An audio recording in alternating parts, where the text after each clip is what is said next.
आयुर्वेद के द्वारा जैसे ही कोरोना महामारी के खिलाफ दवाई का आविष्कार हुआ, राजनीतिक दल उसके अंदर ऐसे कूद पड़े भी जैसे ये कोई राजनीतिक लड़ाई हो। आयुर्वेद हमारी हजारों साल की विरासत है। इसके अंदर यदि आज कोई आविष्कार हुआ तो पूरे हिंदुस्तान के लिए गर्व की बात है। और अभी पिछले दिनों कोरोना महामारी जैसे शुरू हुई, हर देश ने एलोपैथिक ऐसी ऐसी दवाइयाँ अपने मरीजों पे आजमाई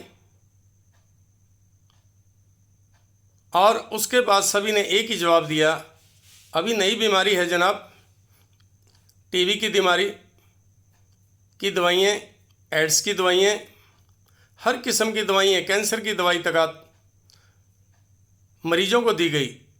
और हो सकता है उसमें से कुछ मरीजों को नुकसान भी हुआ हो, परंतु उसका जवाब आज तक किसी ने नहीं मांगा। परंतु हमारी विरासत आयुर्वेद के द्वारा दवाई निकलते ही इसके ऊपर सवाल खड़े हो गए। अश्वगंधा के अंदर वीथानोन नाम का एक साल्ट होता है। वी वेणुगोपाल राय हमारे डायरेक्टर आईआईटी दिल्ली से, उन्होंने भी अपने रिसर्च के द्वारा ये बात पहले बोली थी। शहद के अंदर भी प्रोपोलिस नाम का एक ऐसा साल्ट होता है जिसके द्वारा जो हमारी इम्यूनिटी को बहुत बढ़ाता है। और CSIR और आयुष मंत्रालय, शेखर मांडे ने 4 औषधियाँ जो रिकमेंड की थी आयुर्वेद की, उनके अंदर भी एक अश्वगंधा है। जापान की संस्था ने भी इसके ऊपर रिसर्च की थी, परंतु आज आयुर्वेदिक को पीछे करने के लिए एलोपैथिक कंपनियों की बड़ी बड़ी लॉबी, जो ओमनी जेल जैसी एक क्रीम और सिप्ला के विटामिन के कैप्सूल, इस प्रकार की कंपनियों के इतनी मेडिसिन है, एलोपैथिक इतनी मेडिसिन है जिस पे प्रिंट रेट इतना ज़्यादा है, 32 रुपए की दवाइयों पे 115-120 रुपये प्रिंट है और मरीजों को लूटा जाता है। बवासीर के अंदर एलोपैथिक में आज तक कोई दवाई नहीं बनी है, परंतु आयुर्वेद के द्वारा इसका उपचार किया जाता है। पीलिया के अंदर एलोपैथिक में जो दवाइयाँ देते हैं उसमें विटामिन सी या इस प्रकार की दवाइयाँ देते हैं, परंतु स्पेशल पीलिया के लिए कोई ऐसी दवाई नहीं है जो दी जाए, परंतु आयुर्वेदिक देती है। पहले जब भी हम अपनी शेप बनाते थे, कुछ करते थे, एंटीबायोटिक के रूप में हम फिटकड़ी लेते थे और अपने चेहरे पे लगा लेते थे, उससे हमारा खून रुक जाता था। तो क्या हम गलत थे? हजारों सालों से ये इलाज होते रहे हैं।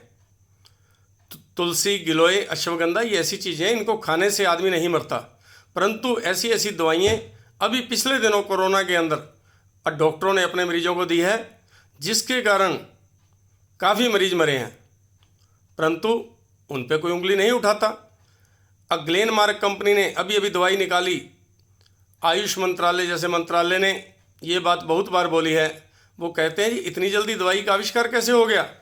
मैं कहता हूँ एलोपैथिक दवाई का जब आविष्कार होता है उसके ऊपर क्लिनिकल पूरा ट्रायल होता है, 3-3 साल लगते हैं, पशुओं पे भी उसका ट्रायल किया जाता है, उसके बाद में इंसान पे किया जाता है। परंतु इस कोरोना काल में, अभी कोरोना अभी अभी आया है और फिर कंपनियों ने कैसे दवाइयाँ निकाल दी, उन दवाइयों को कैसे मान्यता दी गई, उनके अंदर इसलिए दी गई। आज यदि अमेरिका इसी प्रकार की कोई दवाई निकालता जैसे कोरोना लाई, तो हो सकता है यदि वो 8,000 की दवाई होती तो मेरे को लगता है काफ़ी आदमी उसको लाइन में लग कर लेते। एक मरीज यदि सीरियस होता है तो उसके लिए वेंटिलेटर के नाम पे उससे पता नहीं कितने रुपए लिए जा रहे हैं। यदि एक आदमी इन दवाइयों को खा करके कोरोना से बच सके तो ये तो बहुत बड़ी उपलब्धि है, इसके ऊपर तो गर्व करना चाहिए। फेयर एंड लवली, मुझे लगता है फेयर एंड लवली वालों को सबसे ज़्यादा अपनी एडवर्टाइजमेंट अमेरिका के अंदर करनी चाहिए। अभी अभी गोरे और कालों का झगड़ा हुआ था, तो मुझे लगता है कि फेयर एंड लवली यदि वहाँ पे जितने अश्वेत हैं उनको अपनी क्रीम बेचे तो सारे श्वेत हो जाएंगे, अमेरिका का तो झगड़ा ही खत्म हो जाएगा। तो इस किस्म की बातें। डोब साबुन, वो कहती है जी साबुन को लगाओ तो गाल मुलायम से हो जाएंगे। कहाँ साबित हुआ? कौन से मंत्रालय ने इसको देखा? उनके साइड इफेक्ट क्या हैं? किसी ने नहीं देखा।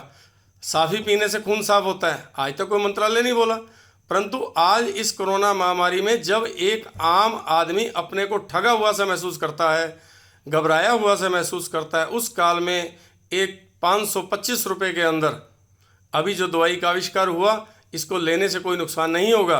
परंतु इतना जरूर है, यदि आज आम आदमी अपनी आवाज़ नहीं उठाएगा तो आने वाला भविष्य आयुर्वेद के लिए भारत के अंदर अंधकारमय हो जाएगा। और आप एक बात और देखिए, आयुर्वेदिक का सबसे बड़ा बाजार आज अमेरिका है। अमेरिका सबसे बड़ा आज आयुर्वेदिक का बाजार है और हिंदुस्तान के अंदर इसके पीछे न जाने किस किस्म की लॉबी लगी हुई है। और हो सकता है कल को आयुष मंत्रालय ही ये कह दे कि ये दवाइयाँ कोरोना के अंदर मेटाबॉलिज्म को बढ़ाने में, शारीरिक ताकत को बढ़ाने में, जो कोरोना से फाइट करती है उसको बढ़ाने में मददगार है। तो ये सब राजनीतिक क्या बोलेंगे? अभी जैसे राजस्थान सरकार, महाराष्ट्र गवर्नमेंट और उसके अंदर अभी अभी कांग्रेस के एक अपने मंत्री हैं मनीष तिवारी जी, ये सारे अखाड़े में ऐसे कूद पड़े भी जैसे इनसे लड़ाई है। अरे भाई, हिंदुस्तान की जनता के लिए, गरीब जनता के लिए ये दवाई का आविष्कार हुआ है। इस प्रकार की दवाई तुलसी हम खाते रहे हैं, हम तो सारी उम्र खाते रहे हैं, हर भारतीय खाता रहा है, कोई नुकसान नहीं है। गिलोय का उपयोग आज तक आयुर्वेदिक में होता रहा है। तो मैं तो ये कहना चाहूँगा, हर भारतीय आज आयुर्वेदिक के समर्थन में अवश्य उठ खड़ा हो। यदि आज हम पीछे रहे तो आयुर्वेदिक बहुत पीछे हो जाएगा और इसका हर्जाना हमारी आने वाली पीढ़ियों को आगे के लिए देना पड़ेगा। जय हिंद, जय भारत।